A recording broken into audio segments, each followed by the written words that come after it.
नमस्कार, आप देख रहे हैं घंटी बजाओ। आपके साथ मैं हूं प्रतिमा मिश्रा। घंटी बजाओ एक ऐसा शो जो बनता है आपकी आवाज। सिस्टम की लापरवाही के खिलाफ शासन प्रशासन से पूछता है सवाल। आज घंटी बजाओ में बात होगी धर्म के नाम पर अधर्म की, आस्था के नाम पर अत्याचार की। सावन का महीना चल रहा है। हर बार की तरह इस बार भी लाखों की संख्या में भक्त कांवड़ यात्रा पर हैं। गंगा जल लेकर भगवान शिव पर चढ़ाने की परंपरा निभाई जा रही है। इसी परंपरा को निभाने के दौरान कांवड़ियों के झुंड में कुछ ऐसे भी हैं जो खुलेआम गुंडागर्दी कर रहे हैं। ऐसे ही हुड़दंगियों के खिलाफ आपको आवाज उठानी है।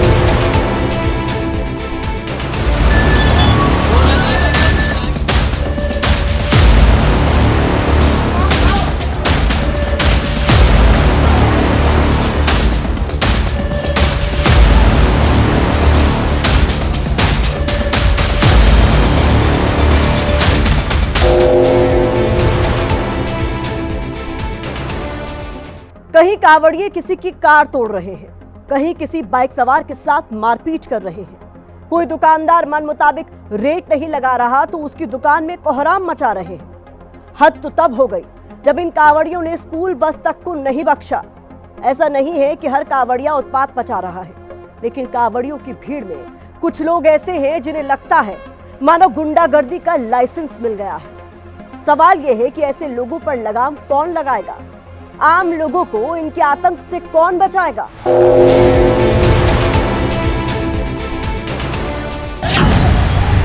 ये कैसी आस्था है?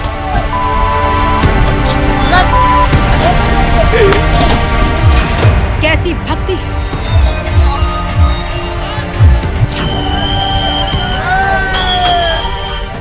ये भोले के भक्त है भी या नहीं?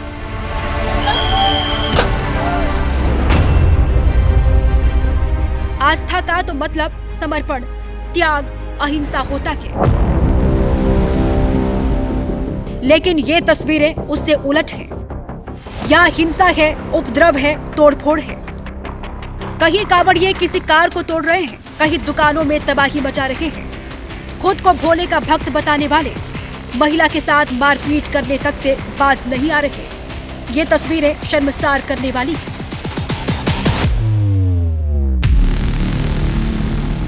लेकिन उससे भी ज्यादा शर्मसार करने वाला है वो सिस्टम जो देख सुन तो सब रहा के, बावजूद उसके अनजान बना बैठा के। इसलिए धर्म के नाम पर इस गुंडागर्दी, आस्था के नाम पर इस आतंक के खिलाफ घंटी बजाने का समय आ गया है।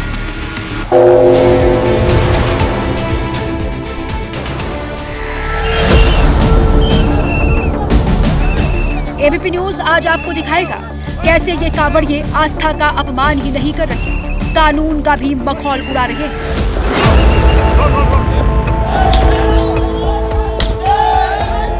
इस कार का ये हाल कांवड़िए देवभूमि हरिद्वार में कर रहे हैं। कोई कार का दरवाजा तोड़ रहा है, कोई विंडशील्ड को चकनाचूर करने पर आमादा है। कुछ ही देर में कांवड़ियों ने कार को कबाड़ बना दिया। कार के अंदर चारों ओर टूटे हुए कांच के टुकड़े और पत्थर पड़े हैं। ये सब पुलिस के सामने होता रहा। ये कार कांवड़िया की कावड़ से टकरा गई, जिसके बाद पहले कांवड़ियों ने कार सवार को पीटा, फिर इस कार की ये हालत कर दी। हरिद्वार के बाद उत्तराखंड के ही रुड़की की तस्वीर देख लीजिए।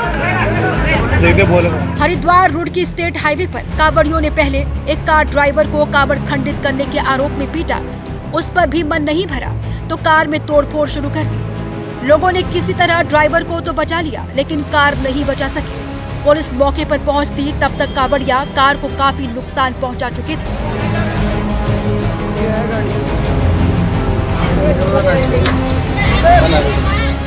उत्तराखंड ही नहीं, कार पर कांवड़ियों का गुस्सा यूपी में भी फूटा।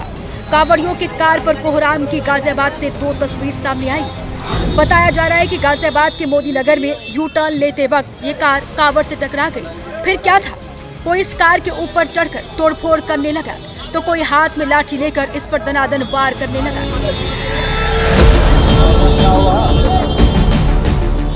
यहाँ भी ये सब पुलिस के सामने होता रहा, लेकिन इन कांवड़ियों को कानून की परवाह कहाँ। इनका गुस्सा तो तब शांत हुआ जब पुलिस ने कार चालक को गिरफ्तार किया। कांवड़ियों की कोहराम की अब दूसरी तस्वीर देखिए। बताया जा रहा है कांवड़िये हरिद्वार से जल लेकर आ रहे थे। इस दौरान राजीव नाम के शख्स की कार कांवड़ियों से टच हो गई, जिसके बाद कांवड़ियों ने इस कार का ये हाल कर दिया। इस मामले में भी पुलिस ने कार ड्राइवर को ही हिरासत में लिया। जांच करने से प्रकाश में आया कि इस घटनास्थल से कुछ पूर्व स्विफ्ट कार द्वारा एक कांवड़िये को हल्की टक्कर मार दी गई थी, जिसके बाद उसके शीशे आदि क्षतिग्रस्त किए गए हैं। इसके बाद चालक राजीव शर्मा का मेडिकल परीक्षण कराया गया, जिसमें इनके द्वारा अल्कोहल का सेवन करने की पुष्टि हुई है। घर के बाद कार एक मिडिल क्लास का सबसे बड़ा सपना होता है और ये कांवड़िये उस सपने को अपने पैरों तले रौंदते चले जा रहे हैं। हमारा सिस्टम भी कांवड़ियों को छोड़कर कार ड्राइवर को हिरासत में ले रहा है। अगर ड्राइवर ने शराब पी है तो यकीनन उसके खिलाफ एक्शन होना चाहिए, लेकिन जिसने कार का ये हाल किया उन्हें क्यों छोड़ा? मेरठ में तो कांवड़ियों ने वो किया जो किसी का भी खून खौला दे। यहाँ स्कूल बस से कांवड़ खंडित होने के आरोप में कांवड़ियों ने बस पर पत्थरबाजी शुरू कर दी और देखते ही देखते बस के शीशे चकनाचूर कर दिए। लेकिन मजाल है यहाँ मौजूद पुलिस इन कांवड़ियों का बाल भी बांका कर सके। कांवड़िये बच्चों की स्कूल बस तोड़ते रहे और पुलिस देखती रही, मतलब सोती रही। बात मेरठ की हो रही है तो एक और तस्वीर देख लीजिए। कैंटोनमेंट हॉस्पिटल के सामने टक्कर के बाद कांवड़िये बस पर चढ़ गए और ड्राइवर को पीटने लगे। ड्राइवर माफी मांगता रहा, हाथ जोड़ता रहा, लेकिन कांवड़ियों का दिल नहीं पसीजा। इस दौरान कुछ यात्री कांवड़ियों को रोकने के लिए आगे बढ़े, लेकिन इन्होंने उन्हें भी डराकर भगा दिया। कार और बस तो छोड़िए, बाइक सवारों पर भी कांवड़ियों ने गुंडागर्दी दिखाने में कोई कसर नहीं छोड़ी है। बताया जा रहा है हरिद्वार से गंगा जल भरकर दिल्ली जा रहे कांवड़ियों की एक टोली मुजफ्फरनगर के शिव चौक पर पहुंची थी। इसी दौरान बाइक एक कांवड़िये को छू गई। इसके बाद यहाँ हंगामा खड़ा हो गया। इसके हेलमेट उठा देना। हेलमेट पहने इस शख्स को कांवड़िये चारों ओर से घेर कर पीटने लगे। पुलिस के पहुंचने के बाद भी कांवड़िये नहीं रुके। पुलिस ने जब बाइक सवार को गिरफ्तार किया तब कहीं जाकर कांवड़िये शांत हुए। आसनी होने के उपरांत तुरंत तत्काल पुलिस मौके पर पहुंची भी और समझा बुझाकर कांवड़ियों को आगे बढ़ाई। श्री चौक पर उनका पूजा अर्चना कराने के बाद कांवड़ियों को वापस उनके गंतव्य के लिए भेज दिया गया।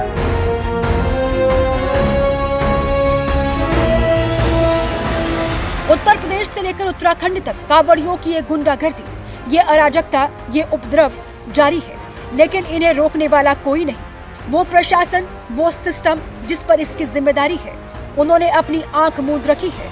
तभी तो ऐसी तस्वीरें सामने आने के बाद नैनीताल हाईकोर्ट को सिस्टम को झकझोरना पड़ा।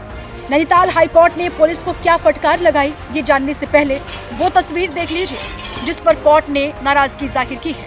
ये दोनों तस्वीर हरिद्वार से सामने आई है। पहली तस्वीर हरिद्वार के अपर रोड मुख्य बाजार में मौजूद एक चश्मे की दुकान की है, जहां कुछ कांवड़िये खरीदारी कर रहे थे। इसी दौरान किसी बात को लेकर दुकानदार और कांवड़ियों के बीच कहासुनी हो गई। देखते ही देखते बहस इतनी बढ़ गई, गुस्साए कांवड़ियों ने दुकान में तोड़फोड़ शुरू कर दी।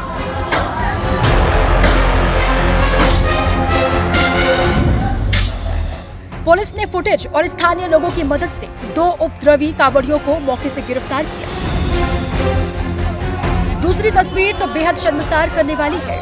दिल्ली हरिद्वार नेशनल हाईवे पर ऋषिकुल चौक के पास एक स्कूटी सवार महिला की गाड़ी से कांवड़ियों को हल्की टक्कर लगने के बाद कुछ कांवड़ियों ने महिला के साथ मारपीट और गाली गलौज की। इन घटनाओं के वीडियो वायरल होने के बाद हाईकोर्ट ने स्वतः संज्ञान लेते हुए डीजीपी को तलब किया और पुलिस की कार्रवाई पर सवाल उठाए। कांवड़ से संबंधित माननीय न्यायालय की कुछ परीक्षाएं थी पुलिस प्रशासन से कि कांवड़ के दौरान बड़ी बड़ी आवाज़ में डीजे हो रहे हैं, महिलाओं पे ये आक्रमण हुए हैं, कहीं पर दुकानदारों को मारा गया है, तो इस पे क्या कर रहे हैं। तो डीजीपी साहब ने बताया कि हमने इस पर तत्काल प्रभाव से कार्रवाई कर दी है, एफआईआर हमने दर्ज कर दी है और सुनिश्चित कर रहे हैं कि किसी भी तरह की अराजकता न हो। यहाँ सवाल ये है, खुद को भोले का भक्त कहने वाले ये कांवड़िये हैं या गुंडे, इन्हें किसी का खौफ क्यों नहीं है? उल्टा लोग इनके डर के साए में जी रहे हैं। ये है साधना पवार। कुछ दिन पहले कांवड़ियों ने मुजफ्फरनगर में इनके ढाबे बाबा बालकनाथ में जमकर उत्पात मचाया था। भोजन में प्याज होने और बिल मांगने को लेकर मामला इतना बढ़ गया था, कांवड़ियों ने ढाबे में तोड़फोड़ शुरू कर दी। विवाद के दौरान एक कांवड़िये को मामूली चोट भी आई थी। साधना पवार की आंखें उस दिन को याद करके आज भी नम हो जाती है। क्यों कर रहे हैं ऐसा, मेरे तो यही नहीं समझ में आ रहा, हो क्यों रहा है ऐसा बार बार। मैंने कुछ नहीं किया, मुझे कोई मुसलमान बता रहा है, कोई विधर्मी बता रहा है, कोई कुछ बता रहा है, कोई कुछ बता रहा है। परसों रात में हंगामा कर दिया था, फिर 11 लड़कों ने, उस दिन भी 11 थाली लगी थी। हमें तुरंत पुलिस को फोन करके पुलिस वालों को बुलाना पड़ा। आखिर इस हंगामे के लिए जिम्मेदार कौन है? कांवड़िये जो मारपीट कर रहे हैं, कार, बस या बाइक सवार जिनसे टक्कर के बाद कांवड़ खंडित हो रही है, या फिर वो सिस्टम जो आज तक कांवड़ यात्रा को सुरक्षित नहीं बना पाया? हंगामा कर रहे हैं, लोगों के साथ मारपीट कर रहे हैं, निश्चित तौर पे ये गलत है, निंदनीय है और ये नहीं होना चाहिए। और ऐसे लोग अगर काम करते हैं कांवड़िये, तो उनके खिलाफ एक्शन होना चाहिए और उन्हें सजा भी मिलनी चाहिए। सवाल ये भी है, जब यूपी से लेकर उत्तराखंड तक की सरकारों ने सावन में कांवड़ यात्रा के लिए तमाम उपाय किए हैं, तो ऐसी घटनाएं क्यों बढ़ती जा रही हैं? इसलिए घंटी बजाइए ताकि कांवड़ियों का ये आतंक खत्म हो सके। कहते हैं भक्ति में बड़ी शक्ति होती है, भक्ति से सकारात्मक ऊर्जा मिलती है। सवाल यह है कि भक्ति के इस काम में जुटे कुछ लोग नकारात्मक बर्ताव क्यों कर रहे हैं और उन्हें ऐसा करने की खुली छूट कैसे मिल रही है, क्यों मिल रही है? ऐसा तो नहीं है कि हर कांवड़िया उत्पात मचा रहा है, फिर कुछ लोग धर्म को ऐसे बदनाम क्यों कर रहे हैं और उन्हें ऐसा करने क्यों दिया जा रहा है? आस्था के इस पर्व में वो खौफ का आतंक क्यों मचा रहे हैं, लोगों को नुकसान क्यों पहुंचा रहे हैं? जो पीट रहे हैं वो कांवड़िये हैं, जिसमें एक महिला भी नजर आ रही है, जिसे पीटा जा रहा है वो पुलिस वाला है जो अपनी ड्यूटी निभा रहा था। इस पुलिस वाले की गलती केवल इतनी थी, इसने कांवड़ियों को सड़क किनारे चलने को कहा, जिससे इन कांवड़ियों के अहम को ठेस पहुंच गई और इन्होंने इस पुलिस वाले को पहले धक्का दिया और फिर इसके साथ मारपीट की।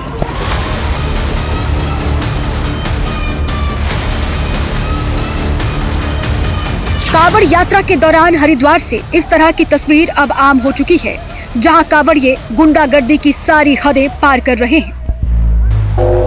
16 जुलाई की देर शाम डीजे विवाद को लेकर के पुलिस के साथ कांवड़ियों की झड़प हुई थी और कांवड़ियों ने पुलिस के साथ हाथापाई तक की थी। हालांकि आप देख सकते हैं ये वही थाना है जहां पर इस पूरे विवाद को लेकर के 4 कांवड़ियों को लेकर के आया गया था। पुलिस ने उन्हें गिरफ्तार किया।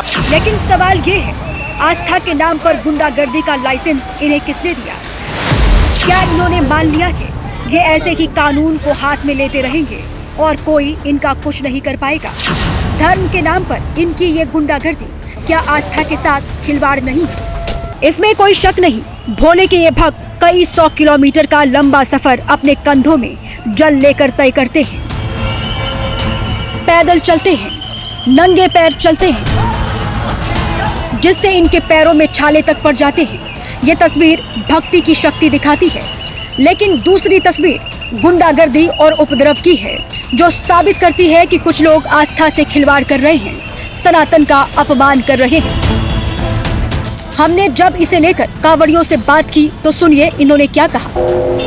ये चीज गलत है। अच्छा, आप भोले के नाम पे जा रहे हो, भोलों को बदनाम करने वाली चीज है। अच्छा, भोलों को बदनाम कर? हाँ जी, ये चोर है वो देखो भोले के कपड़े पहन के समय गांजा पी के अपने नशे वशे उतारते हुए हैं। वो भोले नहीं है, भोले के चोर के लाए जाते हैं। जिस तरह से हिंसा की जा रही है वो सनातन को शर्मसार करने वाली है। इसके लिए हमारा सिस्टम भी उतना ही जिम्मेदार है जितना सड़क पर हंगामा और तोड़फोड़ करते ये कांवड़ी, क्योंकि इसे रोकना इसी सिस्टम का काम है। लेकिन हमने देखा सिस्टम तो सड़क पर धक्का खा रहा है।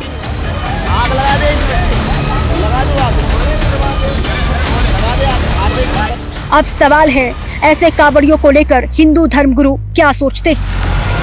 इनको जानबूझ के भेजा जा रहा है, हमारे कांवड़ियों के बीच में जाओ, उनका विरोध करो, सनातन को बदनाम करो। हिंसा की कोई जगह नहीं है इसमें। कोई निकलता है तो उसके बहुत सारी विघ्न बाधाएं आसुरी शक्तियां डालती ही हैं। इसको मान करके अपने को चलना है। धर्मगुरु हिंसा की घटनाओं को सनातन को बदनाम करने की साजिश बता रहे हैं।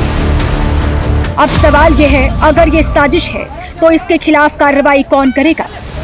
अगर आप प्रभावी कार्रवाई नहीं करेंगे तो संदेश ये जा रहा है कि शायद उपद्रवियों, अगर उसमें विशेषकर कांवड़ियां हैं, तो आपके हृदय में कोई उदार दृष्टिकोण है। ये उदार दृष्टिकोण का अच्छे कानून व्यवस्था में और शासन प्रशासन में कोई स्थान नहीं है। यह तो लक्ष्मण रेखा के भीतर है या लक्ष्मण रेखा के बाहर है।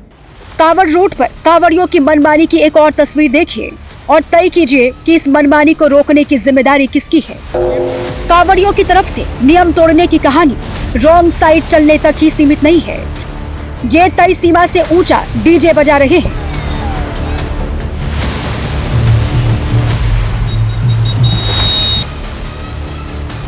मानक से ज्यादा आवाज में गाने बजा रहे हैं। दिखाई ये पड़ रहा है कि कदाचित पुलिस असमंजस या संकोच कर रही है इस दिशा में प्रभावी कार्रवाई करने में। तो मेरा ये परामर्श होगा कि चप्पे चप्पे पर अगर पुलिस नहीं लग सकती है, संवेदनशील स्थानों पर तो कम से कम लगी सकती है। कांवड़ियों के उत्पात की तस्वीरें, आम लोगों को हो रही तकलीफों की तस्वीरें जब सामने आई तो राजनीति के मैदान में भी जंग छिड़ गई। हिंदुत्व की राजनीति करने वाले कांवड़ियों की गुंडागर्दी की खबरों को खारिज कर रहे हैं और इसे धर्म को बदनाम करने की साजिश बता रहे हैं। वही विरोधी इंतजाम को लेकर सवाल उठा रहे हैं, पूछ रहे हैं कि क्या सभी धर्म के लोगों को ऐसी छूट मिलेगी? कांवड़ यात्रा के नाम पर आम आदमी इनकी गुंडागर्दी क्यों बर्दाश्त करे? प्रशासन इनके खिलाफ कार्रवाई क्यों नहीं करता? कांवड़ियों के उत्पात को लेकर उठ रहे सवाल के बीच राजनीति भी गर्म है। विरोधी अपने अपने हिसाब से सरकार को घेर रहे हैं। कोई ऐसा रूट नहीं बनाया जहां पर वो धार्मिक अपनी यात्राएं जो धर्म के अनुसार उन्हें अनुष्ठान और जिस भावना के साथ जाना चाहिए उसके लिए क्यों नहीं बनाया इन्होंने? क्या वेरिफिकेशन होगा तो इनके लिए अच्छा है। इतनी बड़ी मशीनरी है सरकार की, चाहे तो वेरिफिकेशन कर भी सकती है। कांवड़ यात्रा के दौरान गुंडागर्दी पर उठ रहे सवाल के बीच यूपी के सीएम योगी आदित्यनाथ ने कह दिया, कांवड़ियों का मीडिया ट्रायल हो रहा है। हर हर बम बम बोलते हुए जाते हैं, 300-400 किलोमीटर पैदल जाते हैं, फिर वहां से जल लेकर के कावड़ को कंधे में रख करके फिर उसी प्रकार से उसी भक्ति भाव के साथ चलते हैं। लेकिन मीडिया ट्रायल होता है, बदनाम किया जाता है, खूब उसके बारे में लिखा जाता है, उन्हें उपद्रवी और आतंकवादी तक बोलने का दुस्साहस होता है। जब भी कोई मीडिया सच्चाई दिखाता है तो कहते हैं कि तुम निकम्मे हो, तुम बदनाम करते हो। मुख्यमंत्री जी, मुद्दा यही है, आस्था और धर्म के इस पवित्र उत्सव को कुछ लोगों को बदनाम करने क्यों दिया जा रहा है? ऐसा तो बिल्कुल नहीं है कि हर कांवड़िया हुड़दंग और हिंसा कर रहा है, लेकिन जो ऐसा कर रहे हैं क्या उनके खिलाफ सख्त कार्रवाई करने की जरूरत नहीं है? पुलिस का काम है निरोधात्मक कार्रवाई, प्रिवेंटिव एक्शन, और इससे पहले की घटना विकराल रूप धारण कर ले, अप्रिय रूप धारण कर ले, उसके पहले ही पुलिस को सकारात्मक हस्तक्षेप करना चाहिए। कांवड़ियों का ये उपद्रव कब तक जारी रहेगा? आम इंसान इससे कब तक परेशान रहेगा? टैक्स भरने के बाद भी उसे चलने के लिए सड़क क्यों नहीं मिल रही? कांवड़ यात्रा के दौरान आम आदमी ट्रैफिक में घंटों कब तक खड़ा रहेगा? वक्त आ गया है आस्था के नाम पर उत्पात मचाने वाले उपद्रवियों पर लगाम लगाने का। अब ऐसी गुंडागर्दी को नजरअंदाज नहीं किया जा सकता। वक्त आ गया है आस्था के नाम पर चल रहे इस आतंक को रोकने का। यह संभव है आपकी एक घंटी से, इसलिए फोन उठाइए, घंटी बजाइए, क्योंकि यही सही वक्त है जब आपकी एक घंटी लापरवाह सिस्टम को करेगी दुरुस्त। घंटी बजाओ में आज बस इतना ही। अगले हफ्ते मैं फिर आऊंगी किसी बड़े मुद्दे के साथ। तब तक आप देखते रहिए एबीपी न्यूज।